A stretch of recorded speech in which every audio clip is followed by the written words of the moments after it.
3, sí. Feliz sábado, mis hermanos.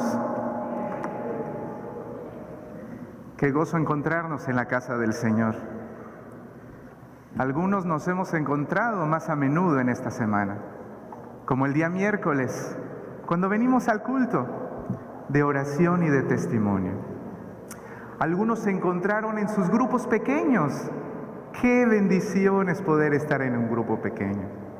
O visitando alguna familia o algún enfermo. Pero hoy, mis hermanos, es un momento muy especial. Nos encontramos en un día sagrado, en un lugar sagrado, apartado para la alabanza de nuestro buen Dios. Y qué mejor que hacerlo como familia, porque somos una familia. Pero el enemigo quiere distraer nuestra atención de todo propósito hacia Dios. Hoy ustedes pudieron notar que pasaron cosas extrañas, tuvimos inundación, tuvimos chispas, pero seguimos alabando a nuestro Dios. Y Dios sigue en control, porque Él lo ha prometido y Él lo cumplirá. Así que vamos a orar nuevamente para pedirle a Dios que nos siga guiando en esta mañana. Bendito y buen Padre Celestial, gracias, Señor, porque diste el sábado, Señor, a tus hijos, para apartarlo, Señor, y dedicarlo solo para ti, para adorarte en Él, Señor, y que tú seas el centro de nuestras vidas. Señor del cielo, quita de nuestra mente cualquier distracción, aleja cualquier cosa, Señor, que nos impida una relación contigo en este día, Señor. Perdona, Señor, nuestros pecados si es que eso cause interferencia, Señor, al estar en comunicación contigo. Señor del cielo, que tu Espíritu Santo se mueva en nuestro medio, que more en cada corazón, Señor, de tus hijos que vienen a adorarte, porque no lo pedimos en nuestro nombre, sino en el bendito nombre de Cristo Jesús. A Él sea la honra y la gloria. Amén. Cuando nosotros hablamos de iluminación, nosotros en el audio estamos preocupados por esa área también. Que se pueda ver bien, que los hermanos no estén ahí. ¿Qué dice? ¿Qué está ahí? Eso es importante para nosotros porque creemos que es también una forma de evangelizar, que el mensaje llegue a nosotros, que el audio se escuche bien. Por eso a veces andamos moviéndonos de un lugar a otro. No es por irreverencia, pero es buscando que el sonido, que la predicación llegue a todos y cada uno de nosotros. Pero el Señor esta mañana se centra en un propósito claro. Una iglesia que está iluminando al mundo, preparándolo para la próxima venida de Cristo Jesús, es una iglesia que está creciendo. Una iglesia saludable, una iglesia que predica, una iglesia que abarca a la comunidad, que se está capacitando y que va en el camino que Dios le ha puesto. Vamos a estudiar cómo es una iglesia naciente, la del primer siglo, que está registrada en la Biblia, en el libro de Hechos. Cómo es que esta iglesia, con pocos creyentes, pudo transformar el mundo hasta entonces. Que llegó a decir el apóstol Pablo que todos los que vivían en esas tierras, todos habían sido alcanzados con el plan de salvación de Cristo Jesús. Así que vamos a ver cómo podemos acceder también nosotros a ello. Vamos a buscar entonces llaves que nos van a guiar la Biblia y el espíritu de profecía también. Vamos a ver entonces que la primera va a ser un reavivamiento en nuestra iglesia. Desde el 2010 estamos trabajando con ellos y ¿saben? Seguiremos trabajando porque es un proyecto de Dios.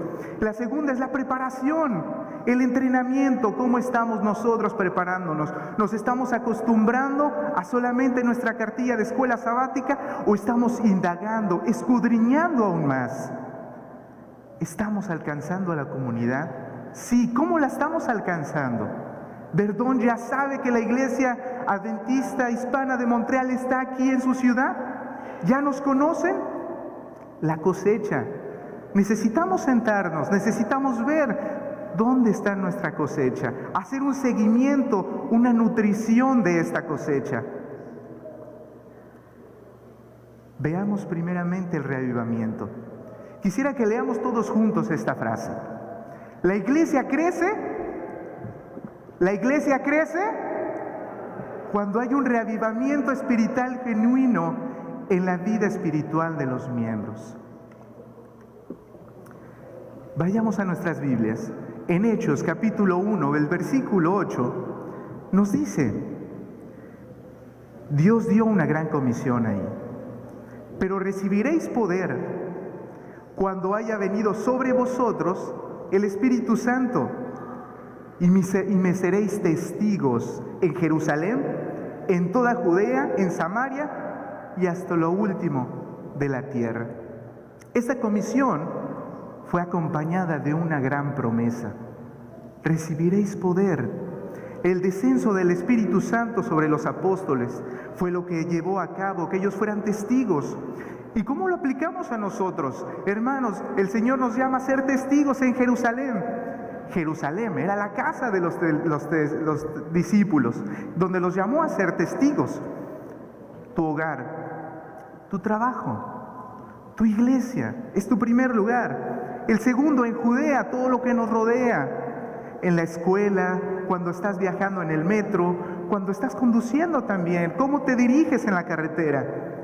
En Samaria. Esa es una parte que tal vez a algunos nos cuesta, pero tenemos que romper esa barrera. Samaria era considerada para los judíos como enemigos. ¿Tú tienes enemigos?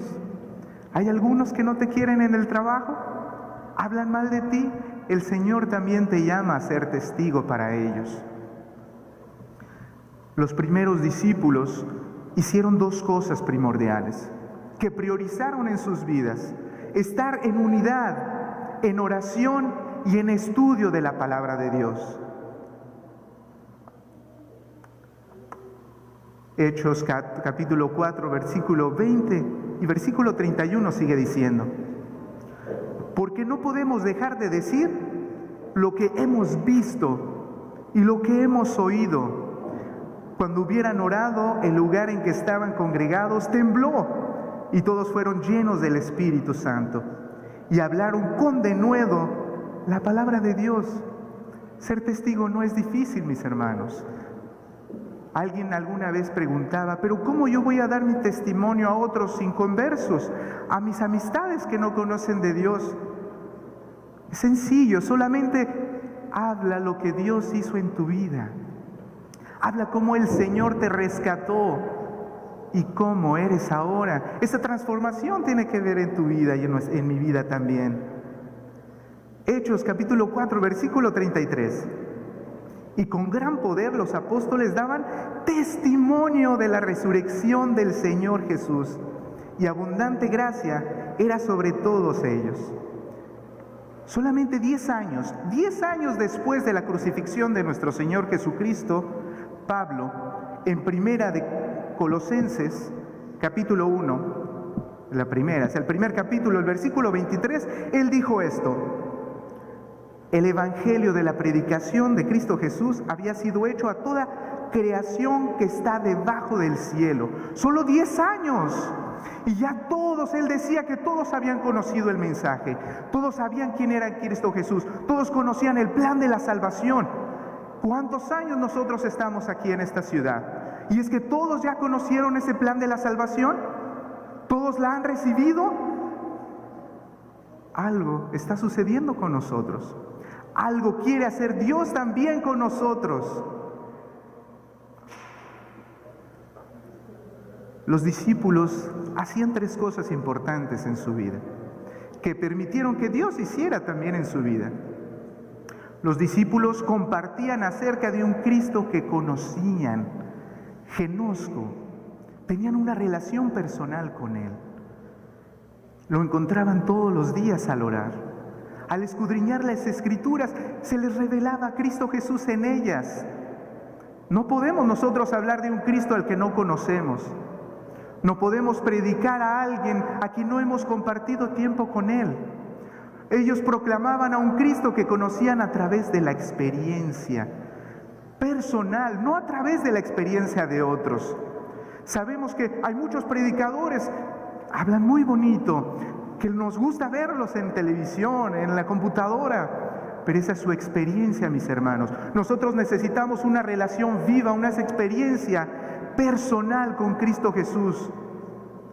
Ellos testificaban de un Cristo que los había cambiado personalmente. Ellos hablaban de su experiencia, no la de nadie más. Tiene que ser personal esta experiencia y esta testificación. La profeta del Señor nos dice en el libro El Camino a Cristo: tan pronto como viene uno a Cristo, nace en el corazón un vivo deseo de hacer conocer a otros cuán precioso amigo ha encontrado en Jesús. Cuando encuentras el tesoro, tú quieres compartirlo con los más allegados a ti. Quieres que ellos sepan, que ellos encuentren la salvación que tú encontraste.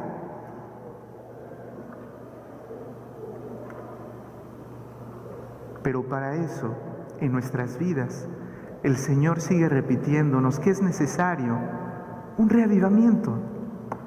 La mayor y más urgente de todas nuestras necesidades, sigue diciendo Elena de White, es la de un reavivamiento de la verdadera piedad en nuestro medio. Procurarla debería de ser nuestra primera obra. Reavivamiento y reforma ha sido el lema durante mucho tiempo de nuestra iglesia.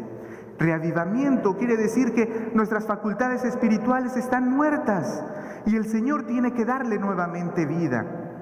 Nuestras facultades de la mente, del corazón. Y la reforma quiere decir que nuestras ideas, nuestras teorías, tal vez ya son obsoletas o debemos cambiarlas porque ya no son más aplicables. Yo debo retractarme y reconocer mi falta al decir una vez en el grupo pequeño que las grandes profecías, Daniel, Apocalipsis, son para los eruditos. Ellos sí las estudian, ellos van a la universidad para ello, tienen todo el tiempo para ello. Mis hermanos, pequé por ello, porque todos estamos llamados a conocer a la perfección nuestras profecías, conocer los tiempos y las sazones que Dios ha puesto en su palabra. Así que esa idea, esa teoría que tenía tuvo que haber sido abolida porque ya no era más necesaria, porque la luz de la Biblia había llegado a mi vida y tenía que estudiar, tenía que aprender y no dejárselo solamente a los eruditos.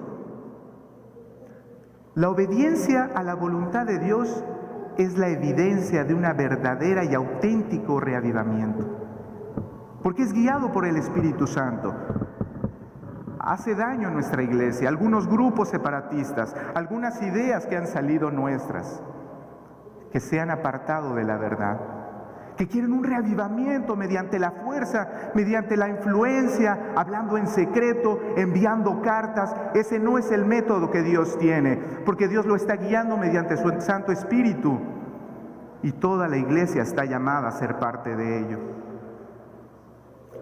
El Señor anhela más que un pueblo deseoso de conocer personalmente su amor y compartirlo con otros. Esa es la idea de ser reavivados, que nosotros compartamos a ese Cristo que nos ha transformado y nos ha vivificado.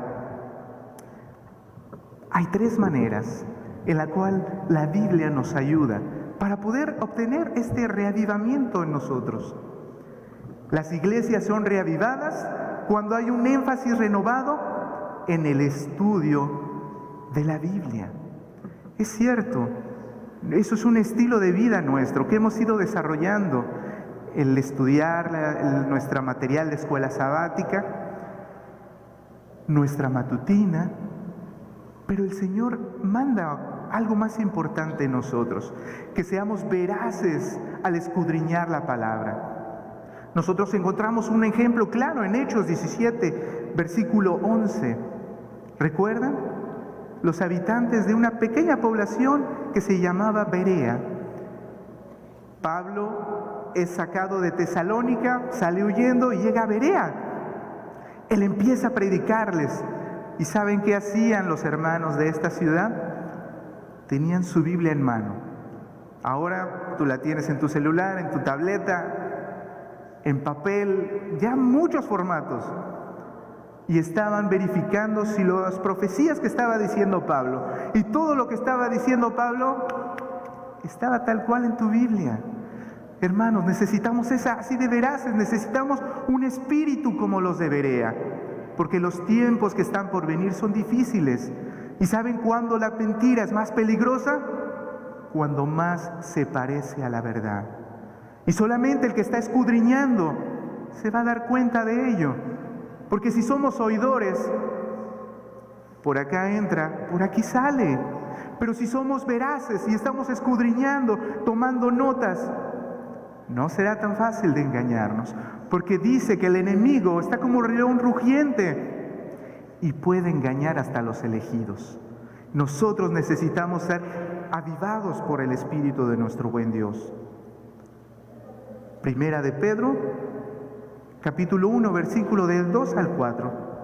Gracias y paz os sean multiplicadas en el conocimiento de Dios y de nuestro Señor Jesucristo, por medio de las cuales nos ha dado preciosas y grandísimas promesas. ¿Sabes cuántas promesas tiene Dios para ti, para mí en la Biblia? ¿Cuál es la tuya? Hay registradas 3.565 promesas. ¿Cuál es tu favorita? ¿Cuál es la que te ayuda en ese momento de necesidad? ¿Cuál es esa que tú te apoyas y tú le dices al Señor, porque tú lo has prometido, yo me aferraré y seré fiel a ti? Todo lo puedo en Cristo que me fortalece. Mi Dios pues suplirá todo lo que os falta conforme a sus riquezas en gloria en Cristo Jesús. Isaías 40 del versículo 29 al 31. Al estudiar la palabra de Dios, nosotros vamos entonces también a descubrir al autor que la escribió, que inspiró a los escritores, a Cristo Jesús. Juan, escribiendo en el capítulo 17, en el versículo 3, dice: y esta es la vida eterna, que te conozcan a ti, el único Dios verdadero, y a Jesucristo, a quien has enviado. Es la única forma de conocer a nuestro Señor Jesucristo. Nosotros debemos de seguir ese ejemplo. La hermana Elena de White sigue diciendo: no hay ninguna cosa mejor para fortalecer la inteligencia que el estudio de las Santas Escrituras. Ningún libro es tan potente para elevar los pensamientos, para dar vigor a las facultades, como las grandes y ennoblecedoras verdades de la Biblia. Mis hermanos, ahora la tecnología nos invade. Ahora hay mucha basura que nosotros podemos encontrar en los medios de comunicación, que nos absorben a veces tiempo. Tenemos que tomar la decisión de dejar eso a un lado, que no nos nutre, no nos fortalece nuestras capacidades, ni espiritualmente, ni mentalmente. Concentrémonos en las maravillosas enseñanzas que están en la palabra de Dios. Sigue diciendo: dediquemos más tiempo al estudio de la Biblia. El libro del Apocalipsis se inicia con una orden a entender las instrucciones que contiene. Cuando como pueblo comprendamos lo que significa este libro para nosotros, se verá entre nosotros un gran reavivamiento.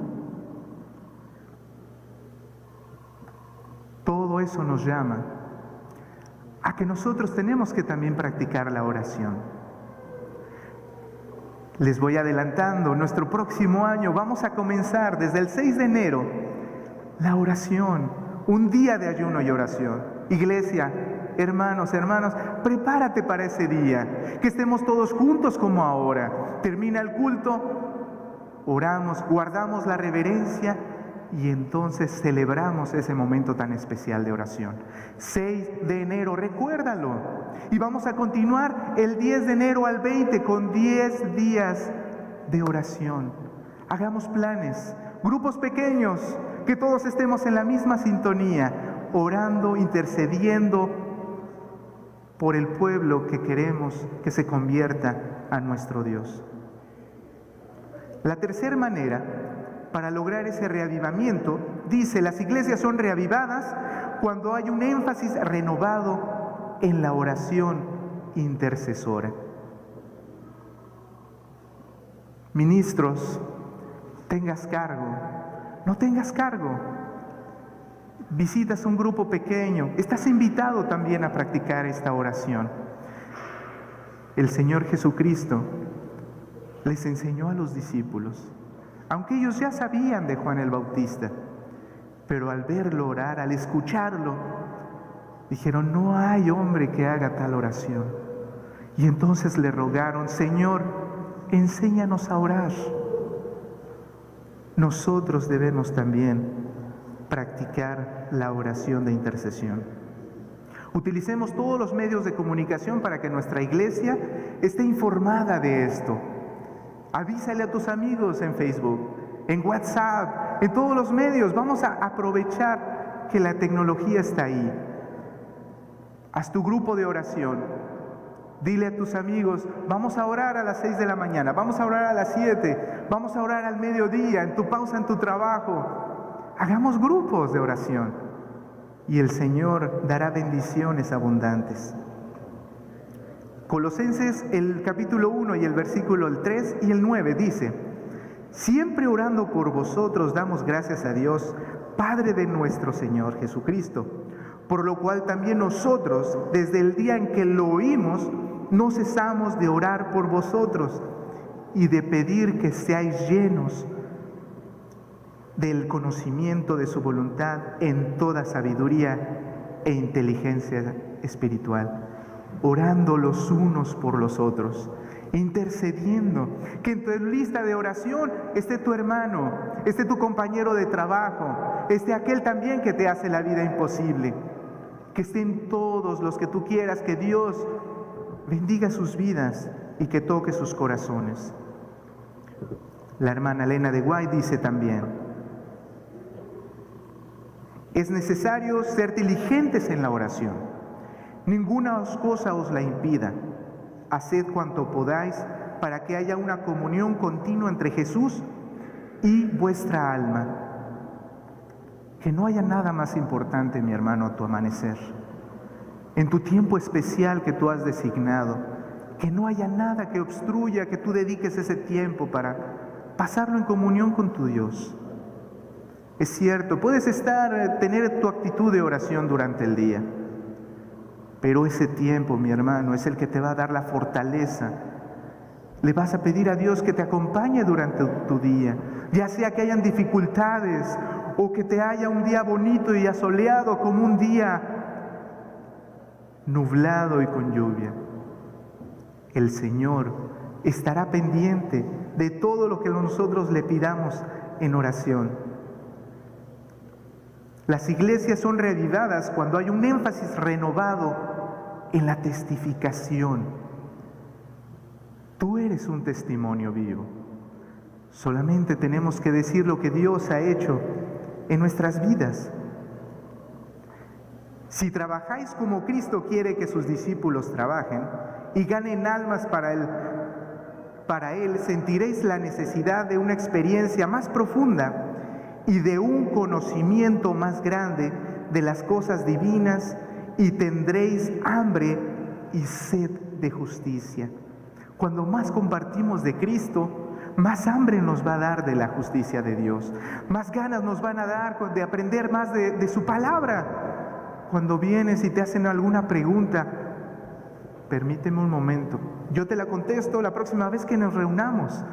Y entonces tú vas a escudriñar para poder dar la respuesta a esa inquietud que te han hecho. La segunda llave, mis hermanos, tiene que ver con la preparación y en el entrenamiento. Y en eso nuestra iglesia lleva delantera, porque tenemos una escuela que es para todos. Alguien puede decir, esta escuela solamente es para los que tienen cargo en esta iglesia.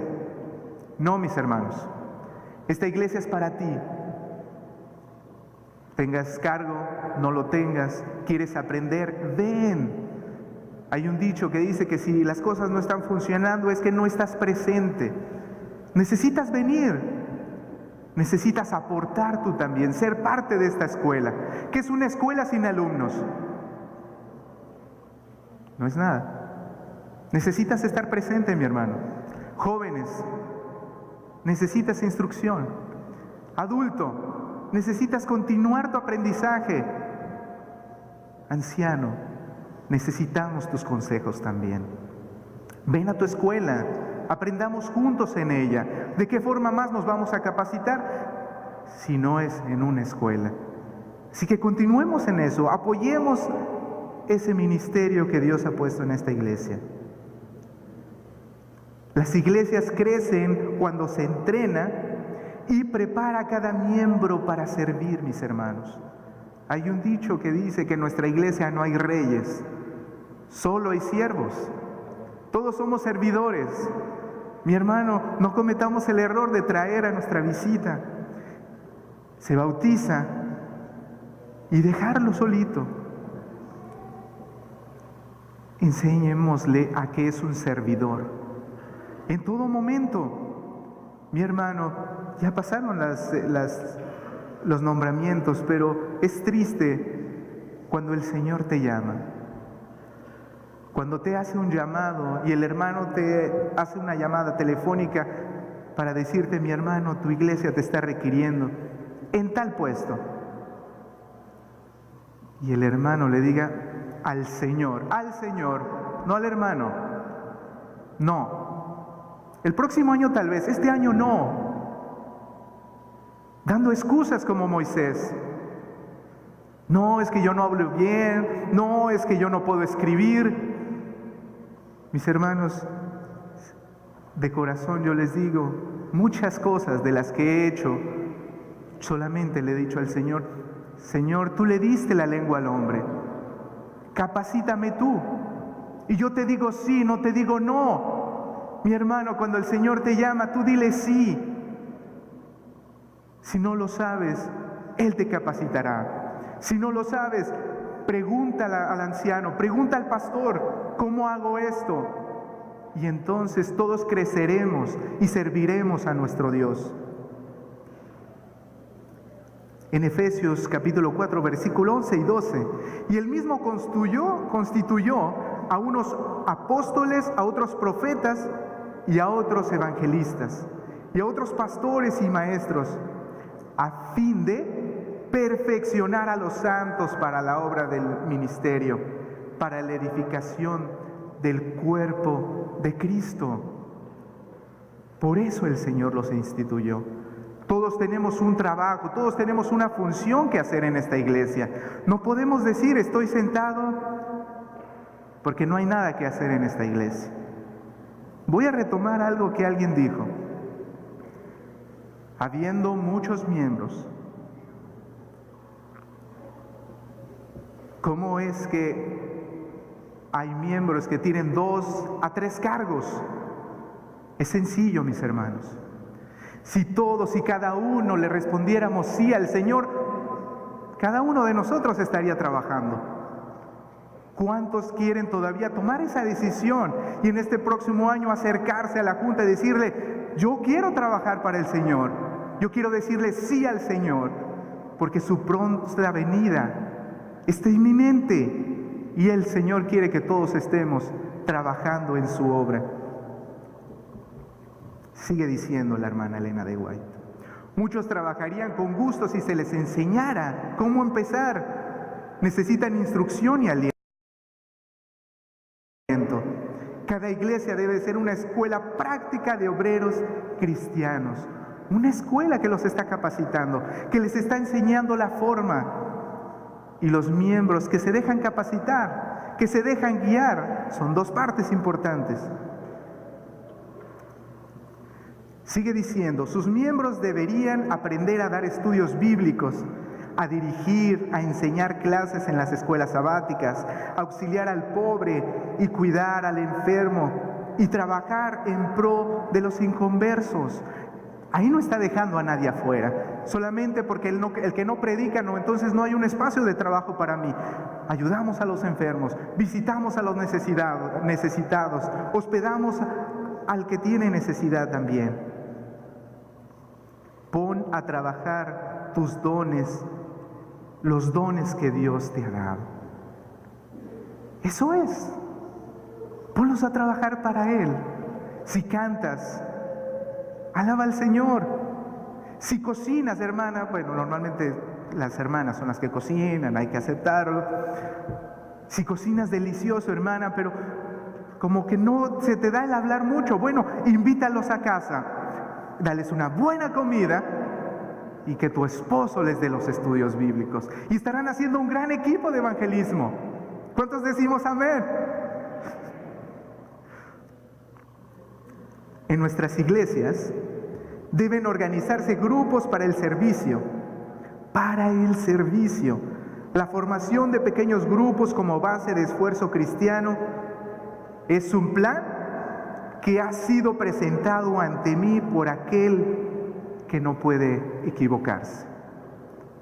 Los grupos pequeños, mis hermanos, es un plan divino. Es un plan que Dios le ha puesto a esta iglesia.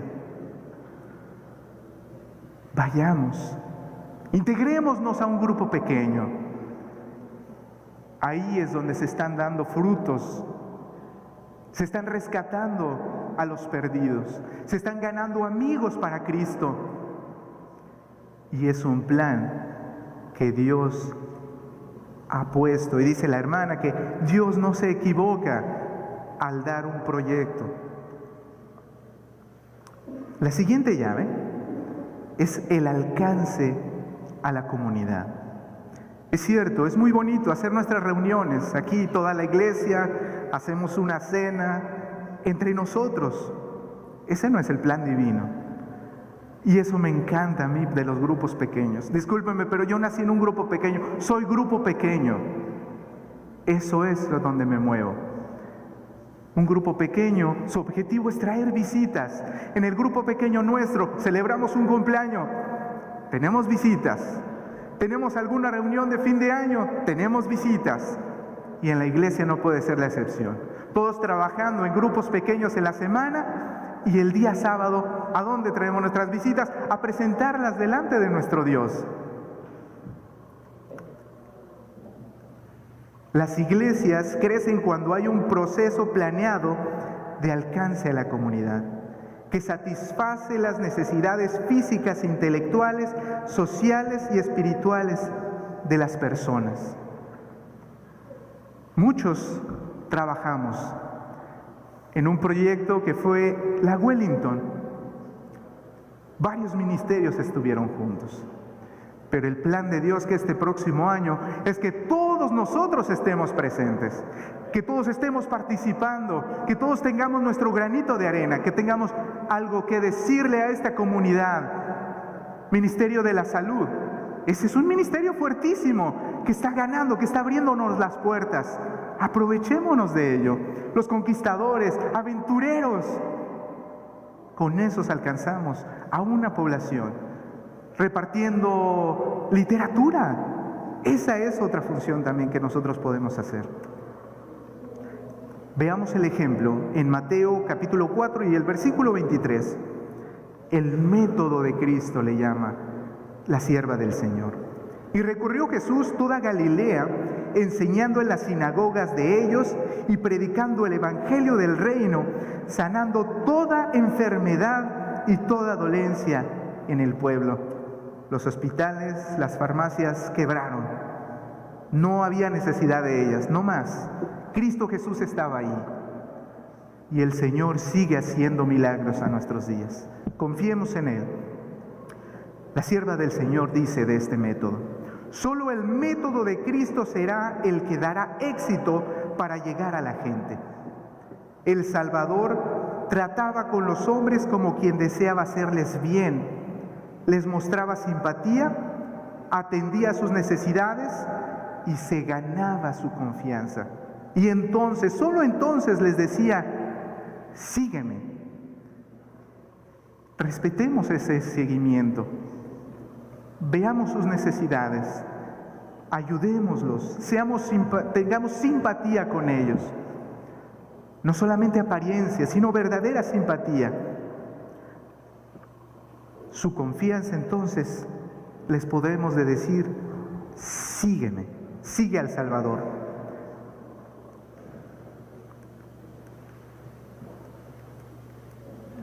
Okay. Las únicas visitas que Dios puede bendecir son aquellas que hacemos. La visitación. No dejemos que sean los ancianos, no dejemos que sea el pastor el que hace visitas. Si tu hermano no vino este sábado y no sabes de él, llámale. Haz una cita con él, visítalo. Saber cuál es la razón por la cual no vino. Hay muchas cosas que le pudieron haber pasado. Y nosotros necesitamos estar al pendiente de nuestros hermanos. La única literatura que Dios puede bendecir es la que distribuimos, no la que está llenándose de polvo en nuestras casas, no la que está guardada en la bodega, sino es la que estamos distribuyendo a las almas, porque ellas hablarán y la persona descubrirá a Cristo Jesús también a través de la literatura. Las únicas oraciones por las almas que Dios puede bendecir son las que nosotros ofrecemos. El ministerio de la intercesión. Los únicos estudios bíblicos que Dios puede bendecir son aquellos que nosotros damos. No nos preocupemos si la persona va a aceptar o no va a aceptar el mensaje. Nosotros demos el estudio bíblico, completémoslo. Y el Señor, el Espíritu Santo, hará su obra en ellos. Los únicos seminarios que Dios puede bendecir son aquellos que conducimos. No digas en tu corazón, mi hermano, no, otra vez lo mismo. No, yo ya me la sé. Yo ya van a hablar de diezmos. No, ya tuve 3 seminarios este año, ya no quiero más. El Señor siempre tiene nueva palabra, nuevas revelaciones a través de su palabra. Todos los días aprendemos. Y al final veremos si nosotros aprendemos también esta mañana de nuestro buen Dios. La siguiente es muy importante. Es la cosecha. Nosotros debemos de tener en claro. A principio de año hacemos una idea como iglesia. Muy bien, ¿cuál es nuestro objetivo? Necesitamos objetivos claros. ¿Cuántos bautismos nosotros queremos que Dios nos dé? ¿Cuántos estudios bíblicos nosotros queremos? Y necesitamos estar haciendo un seguimiento constante. Y al final de año decir, bueno, ¿dónde hemos tenido éxito? ¿Y dónde nos falta trabajar más para poder cumplir la obra que el Señor nos ha dado? Las iglesias crecen cuando se predica la palabra de Dios por medio de la proclamación evangelística. Repetimos Hechos capítulo 4, versículo 31. Cuando hubieron orado, el lugar en que estaban congregados tembló, y todos fueron llenos del Espíritu Santo y hablaban con denuedo la palabra de Dios. No podían callarlo. Ellos tenían que decir, hablar de Cristo, llevar el mensaje por donde quiera que iban. El siguiente capítulo, el 5:42, dice: y todos los días en el templo, por las casas, no cesaban de enseñar y predicar a Jesucristo. Tus amigos ya conocen de Cristo Jesús, mi hermano. Tu jefe en el trabajo, ya le contaste al Dios vivo que sirves.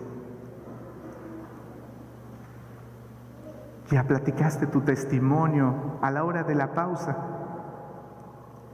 Permítanme tomar de ejemplo a Salvador y a Jacob. Jacob se hizo amigo de Salvatore. Le empezó a hablar de este Cristo que nosotros conocemos, que nos transforma, que nos renueva cada día, que nos da la salvación. Salvatore se empezó a interesar y le empezó a hacer preguntas a Jacob. Durante la pausa del trabajo, su plática, ¿saben qué era? No de lo fuerte que estaba el trabajo, no de las dificultades del día. Háblame más de Cristo, le decía Salvatore. No ha cambiado hasta hoy día. Salvatore se entregó a nuestro buen Dios mediante las aguas bautismales. Y Él está con nosotros porque se encontró ese grupo de amigos en la iglesia, porque la palabra de Dios y el Espíritu Santo trabajó en Él, y nosotros podemos agradecer por ello, a nuestro buen Dios. En Hechos 8:4 nos dice: pero los que fueron esparcidos iban por todas partes anunciando el Evangelio. En Estados Unidos son campeones en estadísticas, en sacar cuentas y ver qué año fue mejor, qué año fue peor, la economía. Ahí también, nuestra iglesia también hizo lo suyo. Donde nace nuestra iglesia, el adventismo, Norteamérica, Australia, Europa, ahora ya no tiene un crecimiento como lo tiene en otros lugares. Centroamérica, Sudamérica, África, Rusia, tiene un crecimiento impulsado por el Espíritu Santo, que ahora todos voltean y se quedan viendo qué está pasando en Rusia, qué está pasando en Ruanda. Hay un libro que me aconsejaron y lo he leído. Lleva por título Aunque los cielos se desplomen, de un pastor que se llama Mikhail Kulabov. Mika le decía de cariño a su madre. Él aprendió difícilmente durante la época de la ex Unión Soviética lo que es sufrir por el Señor. Su abuelo, su padre, todos pastores adventistas. Su abuelo murió en un campo de trabajos forzados, junto con criminales, junto con vándalos, solamente por tener su confesión de fe. Y este sistema de gobierno, el socialista, decía que era un enemigo del Estado. Por lo tanto, eran puestos también con los delincuentes. Sufrieron mucho. Y en este libro, él relata cómo su abuelo decía: el Señor me tiene este campo, porque tiene una misión para mí, que yo predique de Él. Estando libre, él predicaba también de Cristo Jesús, de una forma oculta para que no fuera detectado. Cuando era detectado se tenía que ir a otro lugar, pero él seguía predicando de Cristo Jesús. Y ahora este pastor, ya fallecido, logró instalar en este lugar, en Rusia, la primera asociación adventista. Y una casa editora, mis hermanos, en 1992 salió de estas imprentas la primera versión del Nuevo Testamento escrito en ruso.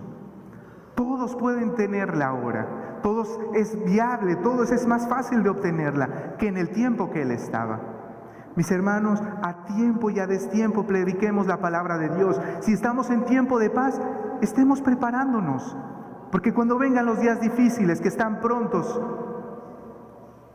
necesitamos estar listos para afrontar lo que vendrá. Los más alarmantes mensajes serán presentados por hombres designados por Dios. Mensajes de un carácter tal que amonesten a la gente, que la despierten. Debemos tener también en nuestras ciudades evangelistas consagrados, por medio de los cuales ha de presentarse un mensaje tan decididamente para despertar a los oyentes. El mensaje tenemos que exigírselo a todo aquel que toma el compromiso que Dios le ha dado, que su mensaje nutra a la grey, que la grey esté verificando en su Biblia si lo que está diciendo es así. Las profecías, necesitamos estar claros en los tiempos que vienen. Nuestra iglesia, el Señor le ha dado una visión y una misión como trabajar. Pero la misión está en ti. ¿Ya la adoptaste como tuya, como sistema de vida? ¿Es ya tu misión también? Tener una iglesia que evangeliza permanentemente con la ayuda de Dios la ciudad de Montreal y más allá de sus fronteras.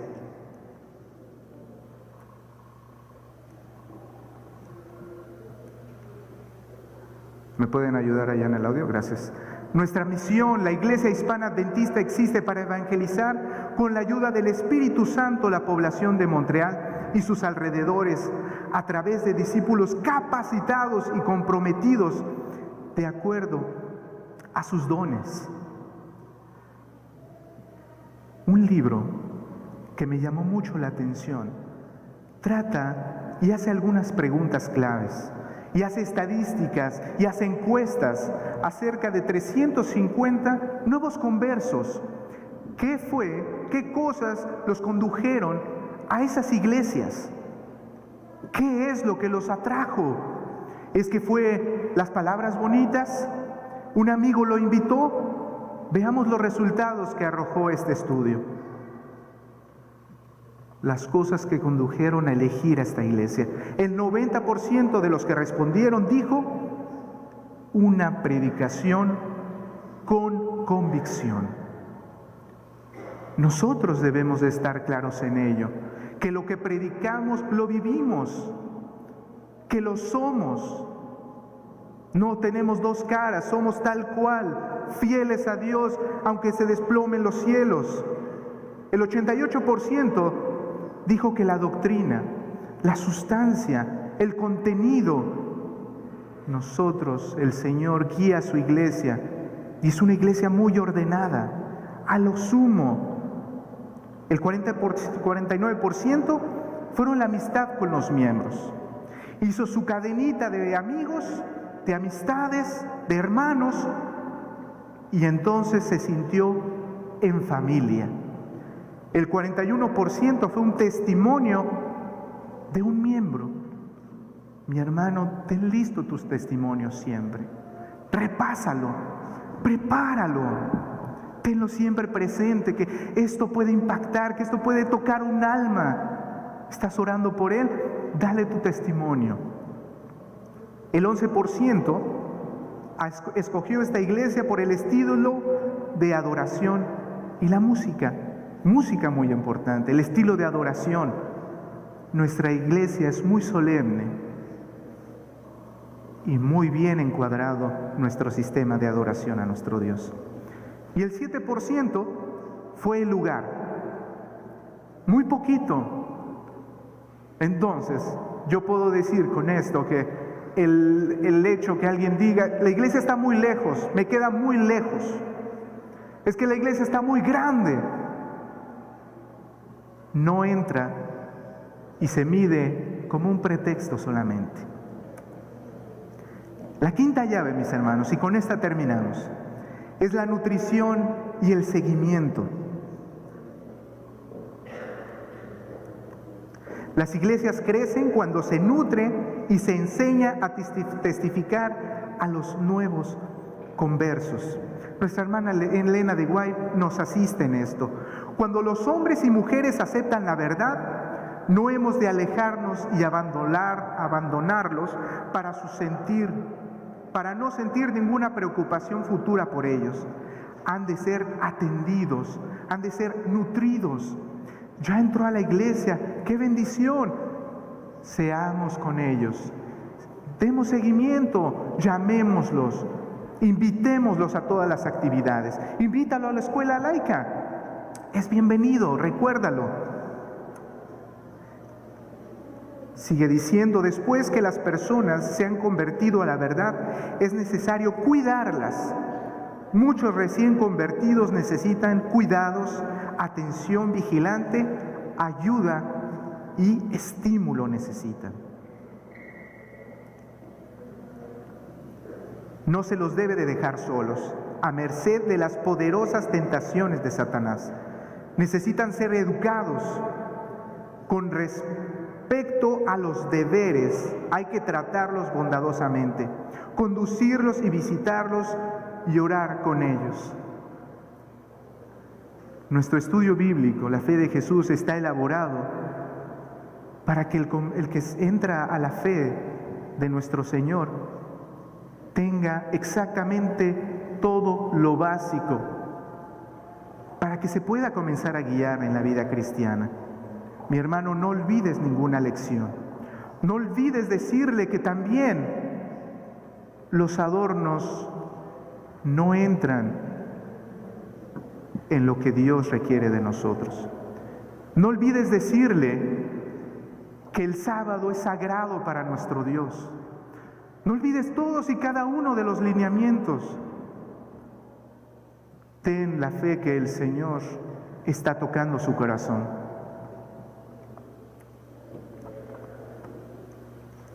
Vimos reavivamiento, la preparación, el entrenamiento, el alcance a la comunidad, la cosecha, la nutrición y el seguimiento.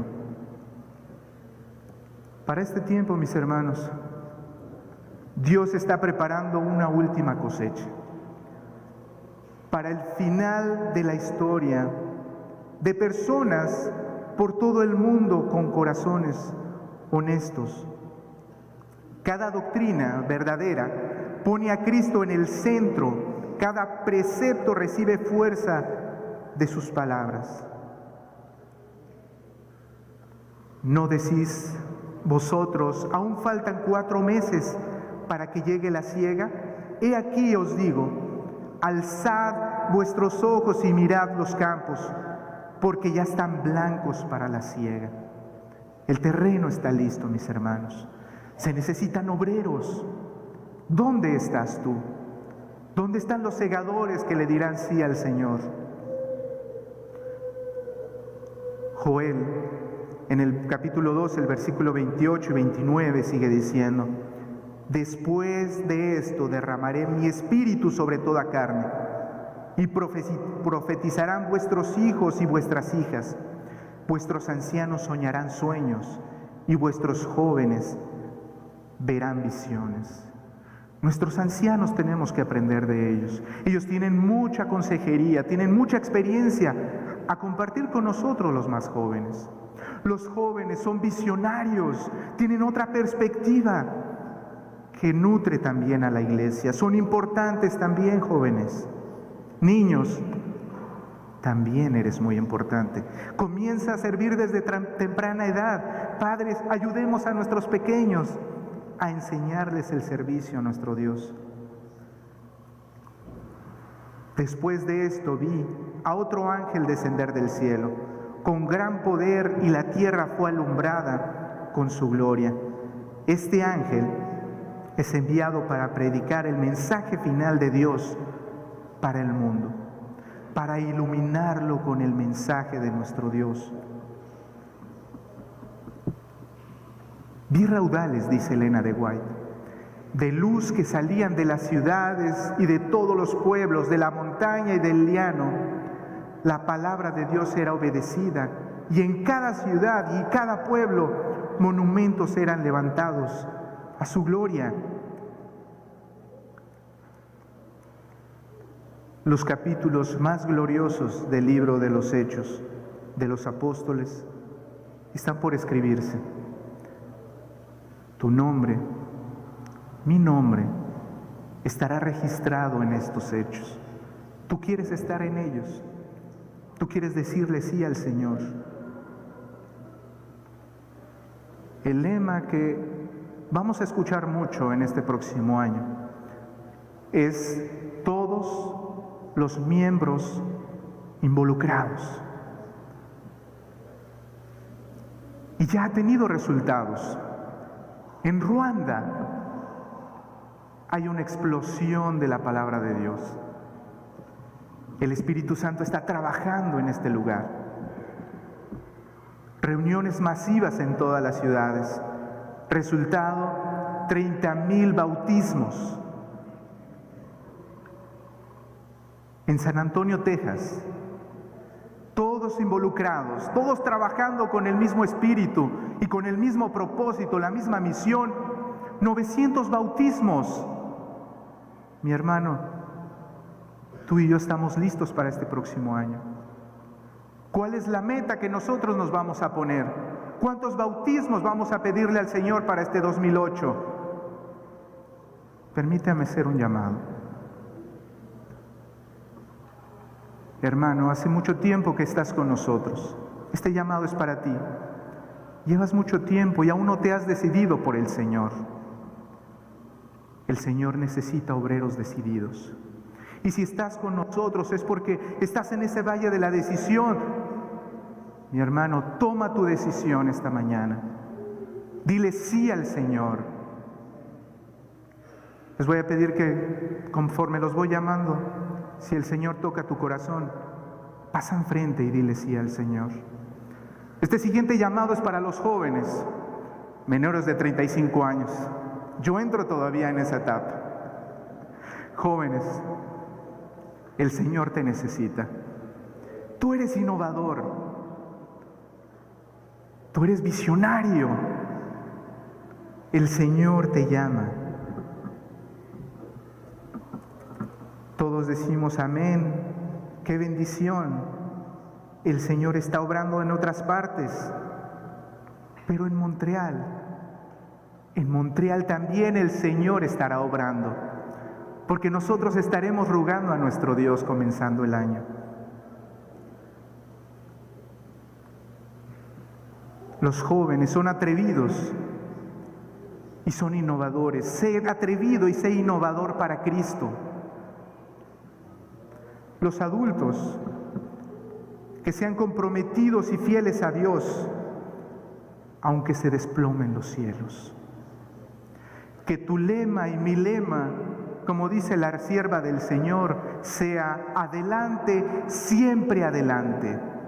No te detengas.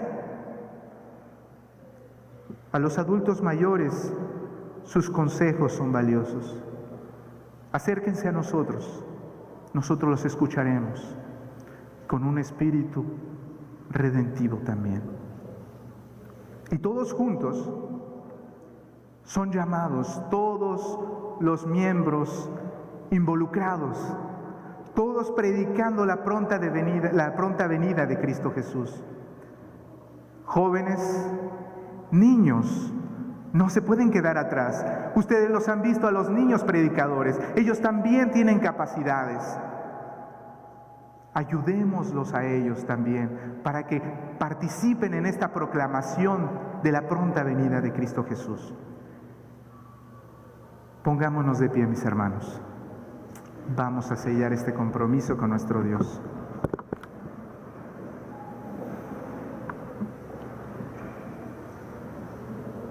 Bendito y buen Padre Celestial. Tú guías, Señor, con todo tu poder, tu Espíritu Santo, Señor, a tu iglesia en Montreal. Y tú has pedido, Señor, desde lo más alto, Señor, de la institución de tu iglesia hasta nuestra iglesia local, que todos los miembros estemos involucrados, Señor, en la salvación de las almas, en predicar de ti, Señor. Padre Santo, rogamos Señor, que el descenso de tu Espíritu Santo sea sobre todo y cada uno de nosotros, sobre los niños, Señor, sobre los jóvenes, sobre los adultos, sobre los ancianos, Señor, que todos estemos envueltos y comprometidos en hablar del Cristo al cual nosotros servimos. Gracias, Padre Santo, por tu bendición. Te pedimos todo esto en el bendito nombre de Cristo Jesús. Amén.